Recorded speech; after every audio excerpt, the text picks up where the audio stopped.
Welcome to the Skeptic Zone, the podcast from Australia for science and reason.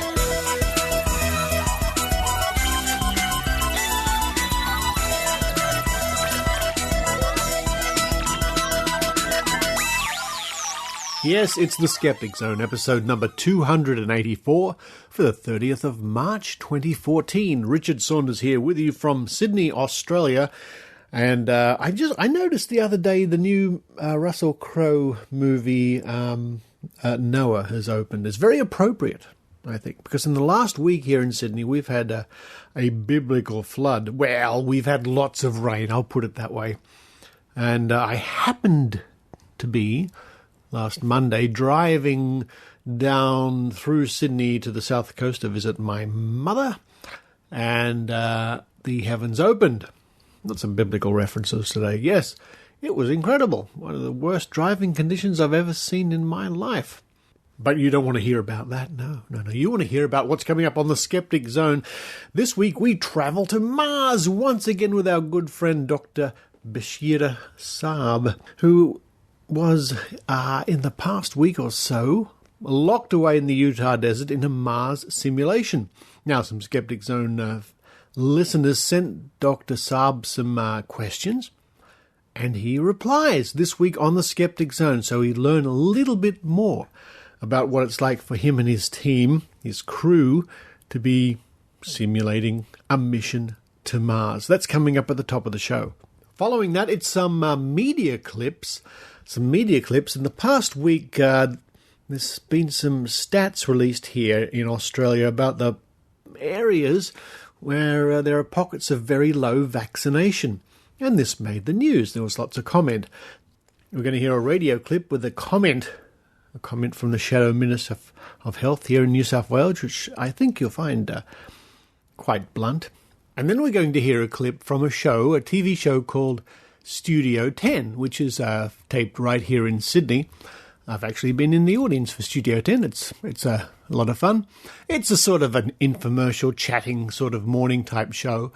But wow, wait till you hear what one of their regular hosts, Joe Hildebrand, has to say about the vaccination issue. The other voices you'll hear are Ida Buttrose, Sarah Harris, and Jessica Rowe. But Joe Hildebrand certainly doesn't pull any punches, and I think you'll find the audio quite entertaining.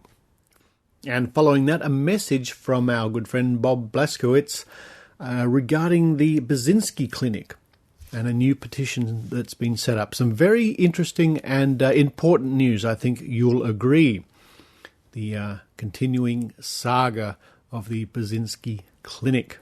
And then for a change of pace, the other night here in Sydney, we had a Australian Skeptics dinner. We have them 4 times a year. It's a great turnout, lovely dinner, and a good talk from Ketan Joshi about, he called it anything syndrome. It's sort of like wind farm syndrome or cell phone tower syndrome or mobile phone syndrome, as we'd say in Australia.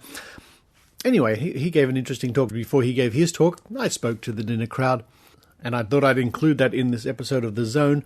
So if you weren't there and you're wondering what it's like to go to an Australian Skeptics dinner meeting, you'll get a taste of it. What do we talk about? What do I say? Find out later on. Following that, it's a week in science from our good friends at the Royal Institution of Australia, www.riaus.org.au. And I noticed their director, Dr. Paul Willis, who has heard many times on the Skeptic Zone, he's been swanning around the Antarctic looking at penguins and interesting things lately. I think when he gets back, we might line up an interview with Dr. Willis. He tells me he's been to the Antarctic many times. He tells me once he went down there and he found a plesiosaur, as you do. Then to round off the show, it's a message from ScamWatch, from the ACCC. ScamWatch, they put out a newsletter which I get every now and then. It's very good advice. This is all about something I think is a worldwide problem. This is scammers ringing you up and telling you your computer's infected with a virus. So I'll read out the advice from the Australian government's ScamWatch. And as I talk, the rain has come back. I can just hear it pattering on the roof. I better run downstairs and make sure my ark is stocked stocked with lots of cat food for Fred the cat. While I do that, I hope you enjoy the Skeptic Zone.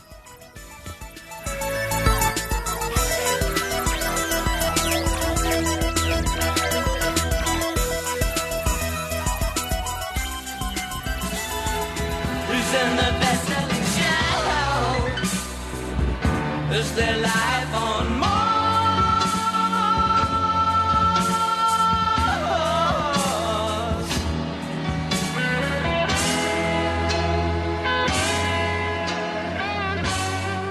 As I record this in the desert of Utah at the Mars Desert Research Station, Crew 138 are running an analog Mars mission, testing to see if they can live together, work together in a Mars-like environment, a little habitat.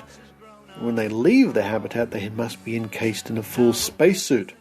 Well, our friend Dr. Richard Saunders is the crew biologist and science officer. A couple of weeks ago, I asked listeners of the Skeptic Zone to send questions to Dr. Saab. And here are some questions with his answers direct from Mars. Or the next best thing. Colleen from Oxford in England writes, "Hello, Dr. Saab. Are most of the people with you men or women? Does it make things awkward? Do you think you could live for months with the same people?" Hi, Colleen. Thanks for your question. I'm outside on EVA right now. You might hear a little bit of echo in my voice. And I'm responding to your question about the makeup of the crew. Mostly men or mostly women. Well, that entirely depends on the crew. In my case, we have 4 men and we have 2 women. Crew commander is female, that's Jamie, and the crew geologist is female, that's Johanna. And the rest of us, the executive officer, the biologist, myself, crew engineer, and the crew journalist in our case, we are all men.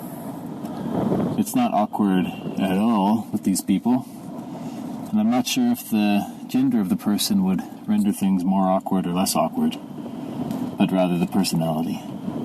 And in our case, we have a bunch of people who are pretty cool, pretty chill, pretty smart, and I guess we all share our vision that going to Mars is something worthwhile.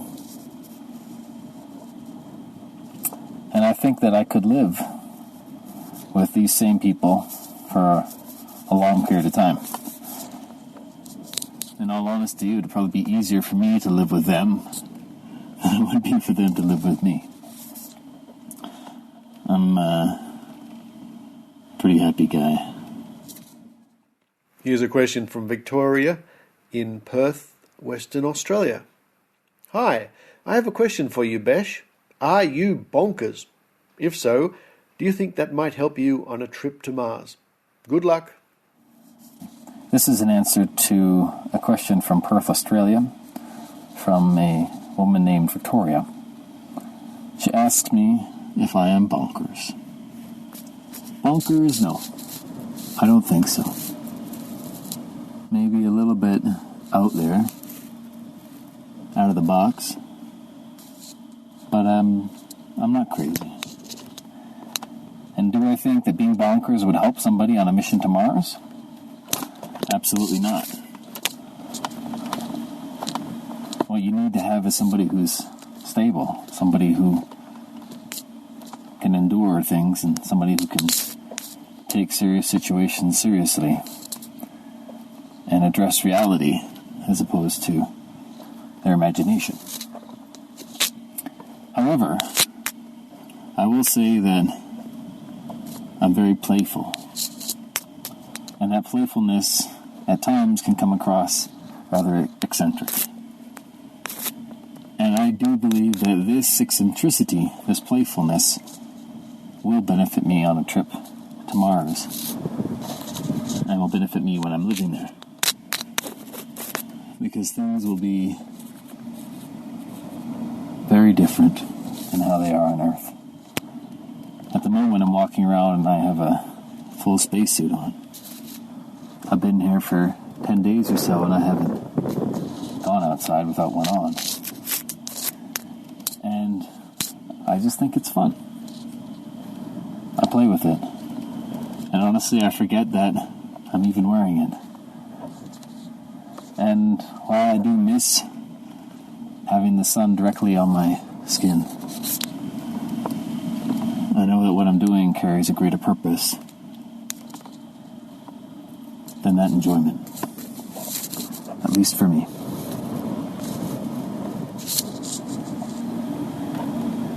A question from Leon in Berlin. Hi, Besh. May I ask you how you spend your free time in the station? Do you look at TV? Do you have an Xbox or something? Or is all your time used for science? Okay, Leon, this is Besh.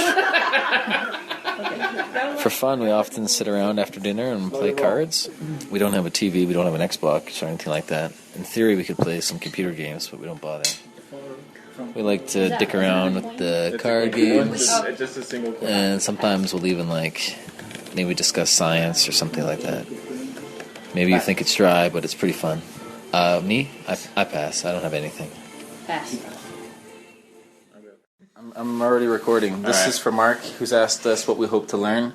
Maybe we'll start with the crew journalist. As the crew journalist, I didn't really set up with a big objective. I just wanted to focus on documenting what it was like for this crew to, a band of 6 strangers to come together and carry out their experiments and work for 2 weeks with basically, strangers. What's your name, Jimmy? Oh, Jim Urquhart. Thanks. Okay, then we'll move on to crew geologist. Hi, I'm the crew geologist. My name is Johanna Hoyt, and the project that I had put together to work on while at the Mars Desert Research Station is to evaluate the resolution at which you can map geologically via Google Earth, and so far it's going well. Sweet. So have you learned what you hope to? I believe I have. All right. Pimp. And now we go with our executive officer. Hola a todos, mi nombre es Abid Román González. Una de las principales cosas que yo he venido a aprender en esta misión de simulación de exploración de Marte es justamente las consideraciones que se deben tener para tener una misión tripulada, ya que son muy diferentes a las misiones no tripuladas. Sweet. And do you find differences outside and inside? No todavía, pero bueno, esperemos en estos últimos días ver que pasa algo. Cool. Thanks. Avi, did you say your name? Sí, mi nombre es Abid Román González y soy de Perú. Super. Now we'll go to crew engineer. Hola, me llamo Jay Berger. Yo soy ingeniero de crew. My name is Jay Berger. I'm the crew engineer. So I take care of all the functional activities around the HAB, water, electricity, ATVs, the spacesuits. So my background is EVA. So that's what my research is about here. So I'm kind of testing 2 things. One, we're using a quadcopter to take some photographs to do reconnaissance before we go try an EVA to make sure we can get to the places we want to get to, if it's mountainous or there's too many boulders, or just to make sure we can get where we want to go. And then the other part is testing autonomy during an EVA versus a detailed timeline or something very planned out. And so we've done both scenarios, and it seems like the best bet is to do a combination of both. So that's what I've been doing here. Sweet. Thanks. And now we'll bring to the mission crew commander. My name is Jamie Gwinnett, and I'm the commander for Crew 138. None of my research was approved to do here, so I am actually using this as kind of like a scouting mission or a proof of concept mission to possibly conduct some future research on benefits of exercise countermeasures in a confined living environment such as MDRS. But then also I'm interested in characterizing a typical Mars EVA workday. So there's a battery of tests that will include various functional tasks that one might expect a crew member to perform on the surface of Mars. Super. All right, thanks. Can everybody say hi, Richard, all at once? Go 1, 2, 3. Hi, Richard. You can find out more about the Mars Desert Research Station by visiting desert.marssociety.org.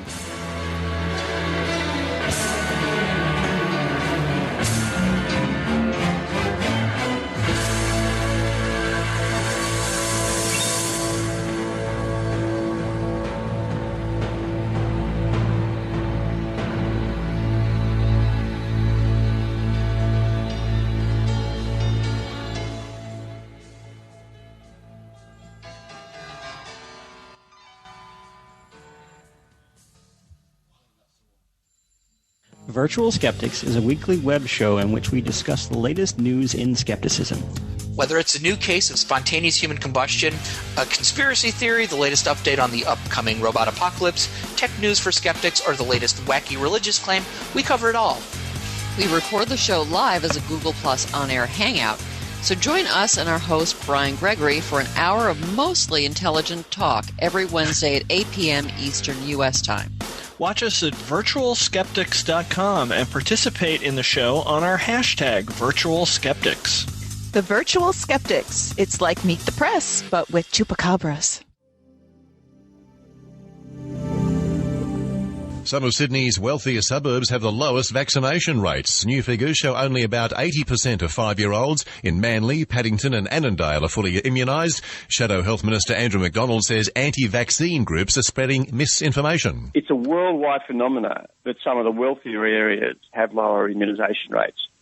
Groups such as the Australian Vaccination Network are evil. They've been forced to change their name, but already some of the damage that they have done continues to occur.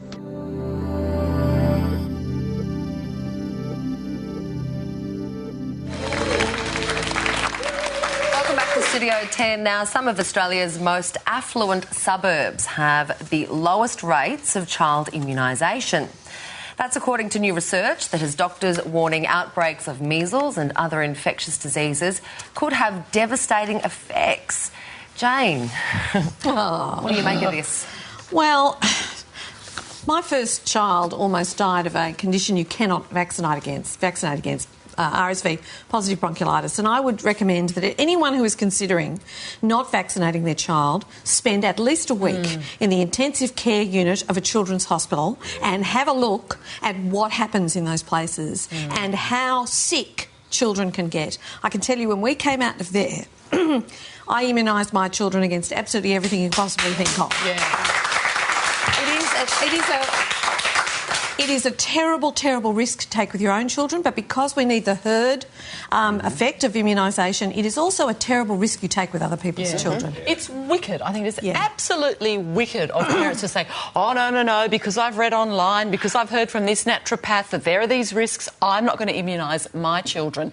OK, that's your business, but the thing is, as you say, because it puts other kids at risk, other kids who are immunised, it is really, really dangerous, and it makes me incredibly cross. What do you make of the link between affluent suburbs and the lack of immunisation? What do you think's going on here? I think there's basically, and we know that it's at the affluent suburbs in the eastern suburbs and some in the suburbs of Sydney, and I would think also other major metropolitan centres, and also, of course, the stupid hippies up in the North Coast region but I guess the question is, why are educated people making really uneducated decisions about children's health? In some ways it's kind of because I think they feel like they have the luxury to. They feel like they know better. They think that they know better than trained doctors. They think they know better than scientists who have worked for generations, if not centuries, to wipe out these diseases. And the idea that this could all be undone by some stupid, bloody know-it-all. I just Googled something, so now I'm an expert. It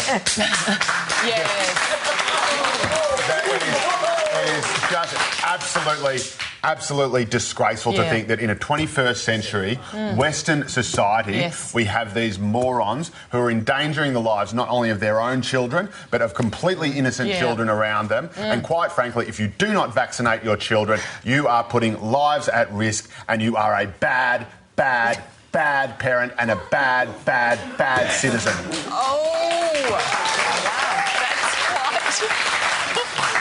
And Anti-vaxxer trolling begins in 5, 3, 2, 1.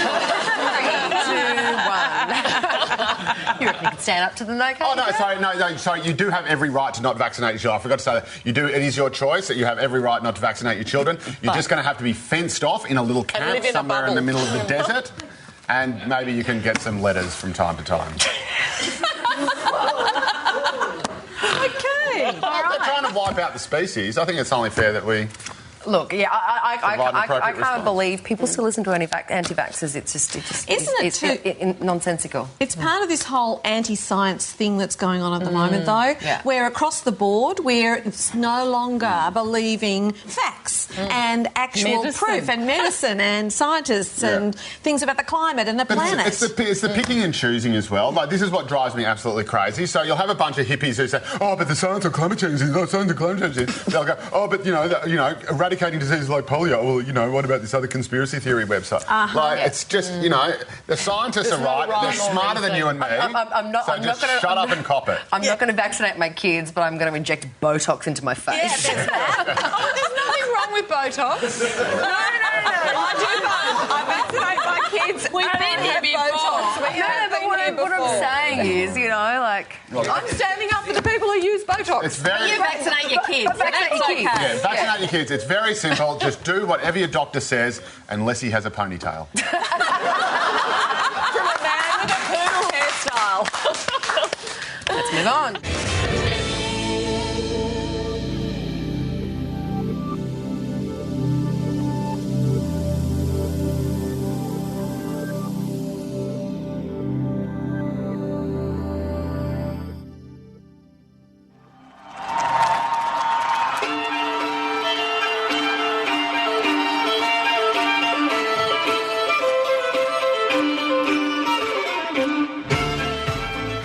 Marit. Og jeg er Kristin, og vi vil tipse deg som norsk lytter av The Skeptic Zone om skeptikermiljøet i Norge.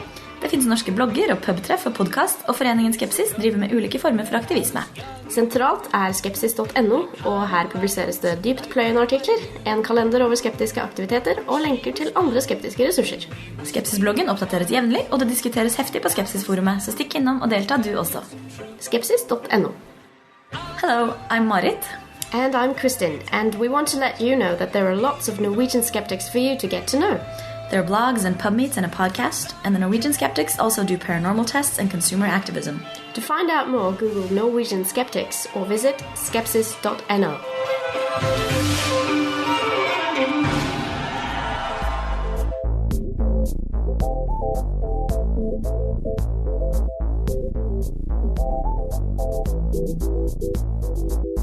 This is Bob Blaskiewicz from the HoustonCancerQuack.com and the other Burzynski patient group. Last week, skeptics around the world received some disturbing news. The Food and Drug Administration, the governmental body that oversees and regulates pharmaceuticals in the States, quietly announced that they were allowing a number of cancer patients, mostly children with brain tumors, to begin receiving antineoplastins, the signature drug of the Houston cancer quack Stanislav Burzynski. To bring you up to speed, Burzynski is the sole manufacturer of this chemotherapy, and for the last 15 years or so, he's been limited to administering it to patients as part of clinical trials. Those trials were placed on a partial clinical hold for all patients in 2012 after a child died with an easily lethal sodium level, elevated sodium being a known side effect of antineoplastins. There's no compelling evidence that antineoplastins are any more effective at treating brain cancer than giving the tumors a stern talking to, but that's never stopped Burzynski from charging hundreds of thousands of dollars to the most desperate patients and their families, who often resort to begging for money in the press to be put on his clinical trials. Since then, Burzynski has been in a world of hurt as mainstream media has become less permissive of his claims. Last spring, the BBC's investigative news show Panorama produced a scathing documentary about him that highlighted patients in the UK. He promised us that we'd see his results very soon, but so far that still hasn't happened. In the US, USA Today published a damning feature article on their front page about Burzynski, and have been following the saga to bring this quack to heel ever since. And what a saga it's been. In November, the FDA released perhaps the most unthinkable list of observations from a site visit that took place the previous January. The FDA inspectors found over 100 overdoses, and no evidence that the clinic made any effort to prevent new ones from occurring. 2/3 of his reported outcomes didn't meet the criteria for outcomes defined in his protocols. He failed to report adverse events in a timely manner. and failed to protect the rights of patients, and on and on. In the warning letter that followed these inspections, the FDA asked the clinic to clarify why it had received 2 different versions of the dead child's medical records from the clinic. Whoops. And lastly, he's in front of the Texas Medical Board. Again. But despite this host of abominations, desperate cancer patients have turned up the heat on Congress, demanding access to Burzynski's unproven, unpromising, and until recently completely unavailable drug. Burzynski's supporters enthusiastically paraded dying children in front of politicians and in the local press. They hired a lobbyist and even got Sammy Hagar on board. They went to Washington, and then the unthinkable happened. The FDA agreed to allow these patients compassionate access to antineoplastins, but with one caveat, that Burzynski is not the researcher. In some ways, and Orek has pointed this out, it's a very cynical decision, even a little cruel, since in order to get the drugs, it seems that an oncologist other than Burzynski must not only accept responsibility and fill out the paperwork for the exemptions, but an independent institutional review board will have to sign off on them. This seems unlikely in the extreme, as long as anybody on the ethics panel has access to Google. As a result, the FDA inexplicably has dangled the illusion of illusory hope in front of these patients. Sadly, as I write this, it's my understanding that at least 2 of the patients used in this campaign are in comas and no longer responsive. It is urgent, then, that skeptics make their presence known in Washington at this critical moment. The Skeptics for the Protection of Cancer Patients have started a petition on change.org to alert members of Congress to the horrors that the FDA found inside the clinic. It's crucial that we garner as many signatures as humanly possible, given the massive amount of support children with cancer can garner very quickly. One petition on behalf of Burzynski to the White House gathered over 100,000 signatures very, very quickly. No group of skeptics will ever have that type of reach. However, we have evidence, and those FDA documents are purest poison to Burzynski's claims. We want Congress to know that Burzynski squandered the benefit of the doubt extended to him by Washington and the FDA in the 1990s, that he doesn't deserve another shot. Crucially, we don't need to persuade Congress to act. We simply need to convince them to not take Burzynski's side. That'll be enough to deny him the congressional hearing his supporters seek. It's doable if every skeptic who hears this registers their displeasure, and I hope you will. Not 1 in 10, not 1 in 5, but you. Please go to thehoustoncancerquack.com. A link to our petition is front and center on the page. Once you sign, the Skeptics for the Protection of Cancer Patients will do the rest. We will. But we want to have something substantial to hand to our Congress people. Listen, the information that we have is so damning that if Burzynski somehow continues to practice, it will be skeptics' fault that we haven't done enough advocacy. Please go to thehoustoncancerquack.com and sign the petition and protect cancer patients. This is Bob Blaskiewicz from thehoustoncancerquack.com and the other Burzynski patient group.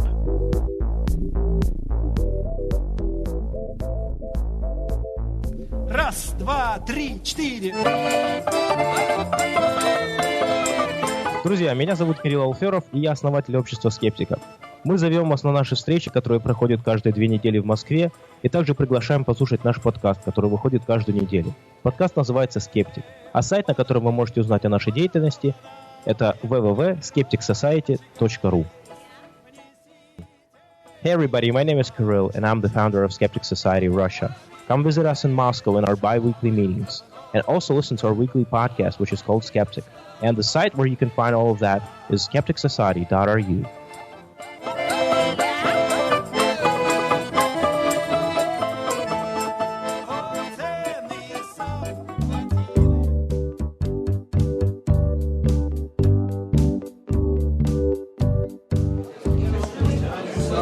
Hello, good evening, and welcome to the Australian Skeptics dinner meeting this evening. My name is Richard Saunders. I am the president of the Australian Skeptics here in New South Wales. It's a great pleasure to see you all come along here tonight to hear Katan Joshi talking about wind farms and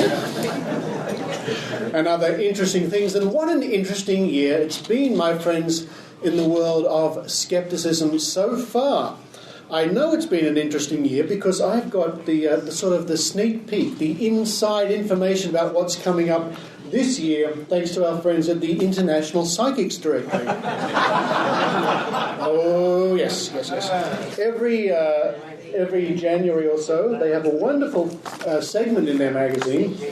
Tomorrow's News Today, top predictions for 2014. It's all here. Australia's best psychics telling you what's coming this year. Turning to the part where they mention the death of Philip Seymour Hoffman, we read... Sorry, I'll try another one. The missing Malaysian flight. This is what they had to say. No? All right.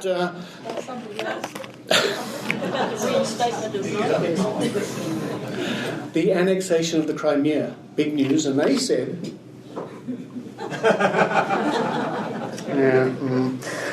Well, they did predict... I'll give them one thing, they did predict earthquakes, and today we had an earthquake in Los Angeles, 5.1 I hear, except they said it would be in Australian capital cities.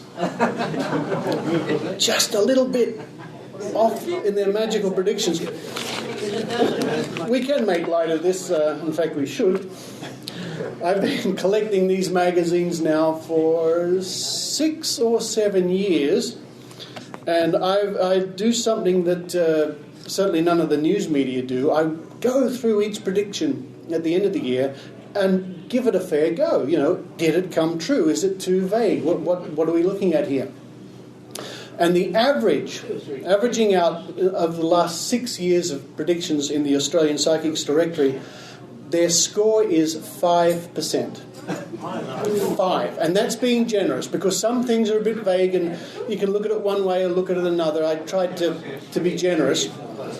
Basically, the rule of thumb is if what happens is usually not predicted and what is usually predicted doesn't happen. That's the way it goes. But, you know, it's a free society. They're welcome to publish their magazine and put in their predictions. In fact, you can try it yourselves. You can make predictions for the next 3 months and see how many come true. Maybe you would be better advised to buy our magazine instead, The Skeptic. There we go. If you're not a subscriber to The Skeptic, may I sincerely suggest and implore you to be one. It's a great journal. It's the world's second oldest magazine. It's been going for over 30 years. Huge. 34? Do I hear any advance on 34? The back of the room, 34. Thank you, Tim. There's another copy there. There are some copies out on the table you can look at. Yes, the magazine. Please see Tim Mendham, who's running out of the door over there right now.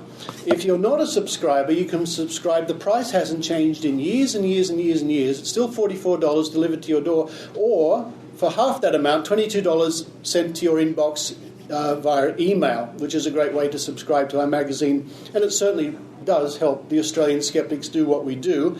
And I'm sorry that our esteemed colleague, Dr. Rachel Dunlop's not here tonight, because for those of you who keep up with these matters, the Australian Vaccination Network, or as they're called now, the Australian Vaccination Skeptics Network, this is where you laugh, right?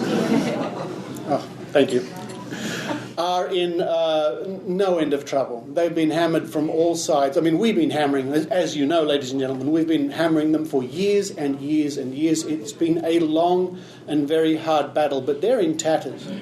I can safely say they are in tatters and they're getting hammered by government departments, by the media. There was a story just the other day about the low rates of vaccination in certain parts of the country. So that's a good thing, and this is one of the things that Australian skeptics do when you think, well, what do we do, the Australian skeptics? Yes, we have fun researching paranormal topics and ghosts and all that sort of stuff. That's good fun. But I guess on the serious side, we do hound these anti-scientific people who are putting certainly lots of young lives at risk, especially those people who try to sell the population on the idea of something like homeopathic vaccination. So don't go to the doctor to get your scientifically tested vaccination. Come to us, we'll give you a vial of water or sugar pills, and that will protect you from measles and polio, or if you're going overseas, dengue fever or something like that. So believe me, ladies and gentlemen, behind the scenes, we are continually working away on these various fronts. And occasionally we have strong victories, and it does give us a good feeling, I must say. you can all have a good feeling by joining us later this year here in Sydney at Chatswood on November the 28th and November the 30th for our national convention. This is going to be one of the biggest national conventions we've had for many years. It's going to be sort of rivaling the amazing meeting we had here in Sydney in 2010. We have the Skeptics Guide to the Universe, the biggest skeptical podcast in the world, coming out. We have George Saab, the singer skeptical entertainer, which is great news. Dr. Rachel Dunlop will certainly be giving a talk, probably about vaccination, who knows. Dr. Carl Kruzeniski will be appearing. Dick Smith is one of our featured presenters. Peter Fitzsimons will be there. And many more names to be announced. The best thing to do is see Tim about more information about our upcoming convention, or visit our website, Google Australian Skeptics, visit the website. I think it will be a splendid convention in November in Chatswood. In my enthusiasm, I did forget to mention two important things. The first thing is that somebody tonight will get their dinner for free, some lucky punter, one of you lucky people, and somebody else will, courtesy of the National Geographic Channel, will receive a Cosmos gift pack, which includes this wonderfully strong, sturdy carry bag. We delve inside. The Cosmos book by Carl Sagan and Cosmos notepad. So that's going out tonight, courtesy of the National Geographic Channel. That's what we're looking at the moment on the big screen, by the way. The wonderful new series of Cosmos. So sit tight after the dinner. We'll find out who wins the Cosmos gift pack. So that's all I have to say at the moment. Tim, what's our dinner situation looking like? It's almost there. 7:10 we're hoping for, right? All right. Everyone check your watch. Everyone check your watch. So in about 10 minutes, folks will be coming up and telling you which table can go up first to the dinner. I'm over there for any bribes. That's quite all right. Chat amongst yourselves, and thank you very much, ladies and gentlemen.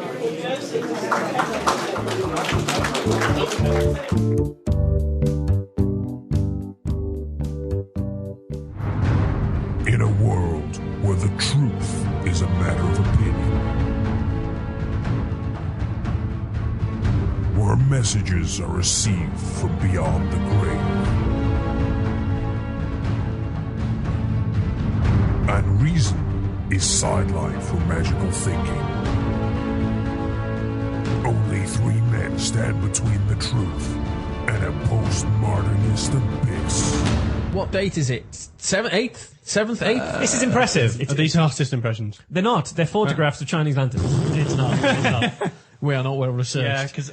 Good God, we're full We of don't discuss cryptozoology on this show very often, because we don't know anything about it. That's true, that is true. The price gets lower and lower and lower, and then he hits a ceiling? It's a ceiling from the room below. Skeptics with a K from the Merseyside Skeptic Society. Find us on iTunes. Or, don't. Welcome to A Week in Science from RiAus, bringing you the science you need to know. Everyone knows that joker, the one that can't resist an April Fool's prank or loves winding people up with a fanciful story. It's time to look at how and why people lie. So why do we lie? Believe it or not, there is actually research that looks into why and how humans lie. One possible explanation is that lying is tied with our self-esteem. As soon as someone's self-esteem is threatened, they begin to tell bigger and more complicated lies. I once played in a band and we played at Glastonbury. Lie. The other main reason humans lie is to protect ourselves or someone we know from something bad happening, or to protect privacy. Hey? Nah, I don't know where Karen is. Lie. As humans, we also deceive ourselves. Experiments show people lie without realising. They only see their lies when they watch a recording of themselves. Not me, though. Everything I've said is true. No, it's not. But do people always lie the same way? Well, no. People lie more online than they do face-to-face. In an experiment, people were found to lie more often in an email exchange than an online messenger conversation, and both more than face-to-face.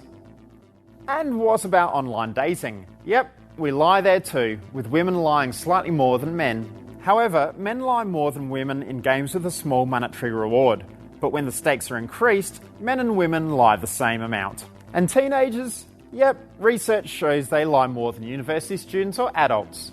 Or maybe they're just more honest about their lying. And now, 4 fast facts about spotting a liar. One experiment has shown that different types of hand gestures may be the way to spot liars. Truth-tellers use rhythmic gestures and liars speech prompting gestures. One tactic that might trip up lies is by getting them to tell their story in reverse. The brain effort required to invent a story in reverse is far higher than forwards. A third way to tell a liar? Get them to draw a picture. Liars generally don't prepare for that, so can find it tough to draw their story. And finally, the old myth about liars avoiding eye contact is not true. In fact, too much eye contact may be a giveaway as the liar looks to see if you're believing their story. That's it for this week in science. For more information on honesty and lying, go to the RiAus website, riaus.org.au. Follow us on Twitter at RiAus and like us on Facebook. I'm Ben Lewis, and we'll catch you next week.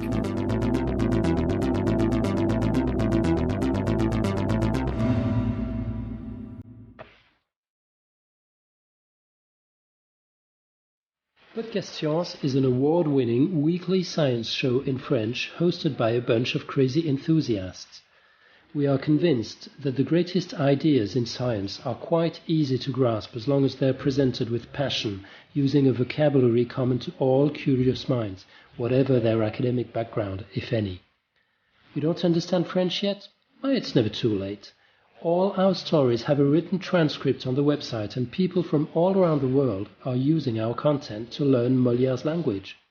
Our topics range from 0 to infinity, from evolution to artificial life, from electromagnetism to the science of introverts.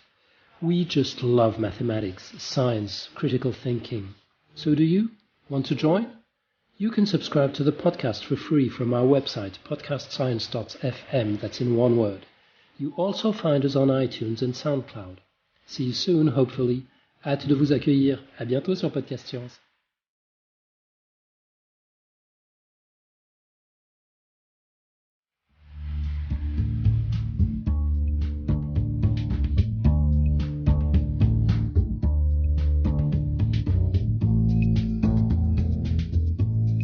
From the Australian Competition and Consumer Commission, ScamWatch. Here's the latest ScamWatch notification, and I think this is valid for just about anywhere around the world. March 2014. ScamWatch and Telstra, the Australian phone company, are warning consumers to hang up the phone if they receive a call out of the blue from someone claiming there is a problem with their internet connection or computer. Recent months have seen a surge in reports of scammers calling people at home and raising a false alarm that they are at risk of their internet being disconnected immediately as their computer has been hacked or infected with malware or is threatening Telstra's internet infrastructure. The caller claims that they are able to fix the problem on the spot. However, a fee for this service will need to be paid, and the person will also need to download software that will allow the caller remote access to their computer. If the person resists or questions the scammer, they up the ante. Scammers have reportedly threatened to sue people for putting Telstra's infrastructure at risk. When the person has requested proof that they are a Telstra rep, scammers have given out a fake number for Telstra, which, when the consumer calls, puts them back on the line with the scammer. If you provide your credit card details and give them remote access to your computer, the scammer may not only take more than the stated fee, but also infect your computer to gain access to your personal information and commit other acts of fraud. Scammers often pose as well-known or reputable businesses to try and convince you that they're the real deal, with Telstra a popular target. Scammers pretending to be from Telstra have been known to switch consumers to another service provider that the consumer did not knowingly agree to. Scammers don't just fish for your details over the phone, they also send phishing emails pretending to be from Telstra or Big Pond to try and get you to hand over your account details or to click on a link to open a document infected with malware. The Yellow Pages directory scam has also targeted Australian small businesses with scammers deceiving them to sign up to an online business directory service that falsely claims to be affiliated with Census and Telstra. Watch out. Scammers know how to press your buttons when they get you on the phone. If you receive a call out of the blue from someone claiming to represent Telstra and they ask for access to your computer, just hang up. This is how the scam works. You receive a phone call out of the blue from someone claiming to be a representative from Telstra or Telstra Big Pond. They may sound like the real deal, claiming to be from Telstra Technical Support or using technical jargon. The caller claims that you need to take immediate action to avoid your internet connection being terminated or disconnected, as your computer has been hacked or infected with malware and is threatening Telstra's internet infrastructure. In order to fix the problem, the caller will claim that you need to pay a service fee, typically around $10, to have a specialist look at your computer. They will also ask you to download a software program so that they can gain remote access to your computer and run a scan. The scammer may initially sound professional and knowledgeable. However, they will be very persistent and may become abusive if you don't do what they ask. They may even threaten to sue you for putting Telstra's internet infrastructure at risk. If you provide your financial details or give remote access, you might find a lot more money taken out of your bank account than you agreed to, with some victims reporting losing over $5,000 from multiple withdrawals. Your computer may also be infected with malicious software giving scammers access to your personal details stored on the device, including bank account information. Note, you don't have to be a Telstra customer to be called by these scammers. You don't even have to own a computer. I would add a side note here to say most calls I get are from someone claiming to be from Microsoft wanting to fix my computer. Protect yourself. If you receive a phone call out of the blue from someone claiming to be a representative of Telstra and their call relates to a problem with your internet connection, just hang up. If you have any doubts about the identity of any caller who claims to represent a business, organization, or government department, contact the body directly. Don't rely on contact details provided by the person. Find them through an independent source, such as the phone book or an online search. Remember that you can still receive scam calls even if you have a private number or have listed your phone number on Australian government's Do Not Call register. Scammers can obtain your number fraudulently or from anywhere it has been publicly listed, such as the phone book. Don't let scammers press your buttons. Scammers use detailed scripts to convince you that they are the real deal and create a high-pressure situation to make a decision on the spot. Always keep your computer up to date with antivirus and anti-spyware software and a good firewall. Only buy a computer and antivirus software from a reputable source. Never give your personal credit card or online account details over the phone unless you made the call and the phone number came from a trusted source. Never give a stranger remote access to your computer, even if they claim to be from a reputable business. If you think your computer security has been compromised, use your security software to run a virus check. If you still have doubts, contact your antivirus software provider or a computer specialist. If you think you have provided your account details to a scammer, contact your bank or financial institution immediately. You can report scams to the ACCC via the ScamWatch report, the scam page, or by calling 1300 795 995. This information comes courtesy of the ScamWatch webpage at www.scamwatch.gov.au.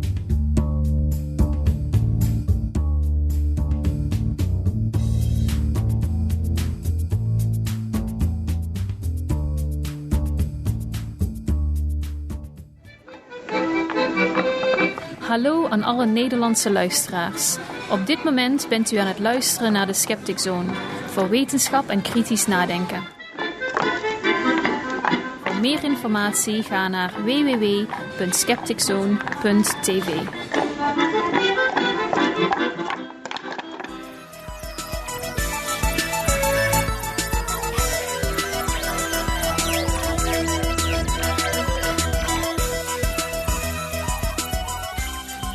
Thank you for listening to the Skeptic Zone, and what a mixed bag it was this week. All sorts of different things cropping up in this week's episode of the Skeptic Zone. Thank you to those listeners who are very kind and chip in less than $1 a week. And if you want to do that, just visit www.skepticzone.tv, and with PayPal, you can start some micropayments, less than $1 a week, and it really does help me keep the show ticking over. I'm looking forward to the amazing meeting, of course, later on in the year in Las Vegas, and I'll certainly be doing my best running around with my microphone to get lots of amazing interviews. And before I go, a big shout out to Joe Alabaster. Hi, Joe. Who you hear from time to time on the Skeptic Zone, and we seem to interview her a bit every now and then. Joe has been helping me greatly in the last week or so, cataloguing the entire run of the Skeptic Zone with the contents of the each show and who the major interview was. This is all going to be very useful for Susan Gerbeck and her programs there involving Wikipedia. Thanks, Joe. Really appreciate that. But for this week, this is Richard Saunders looking for his rubber lifeboat, signing off from Sydney, Australia. You've been listening to the Skeptic Zone. Visit our website at www.skepticzone.tv for comments, contacts, and extra video reports.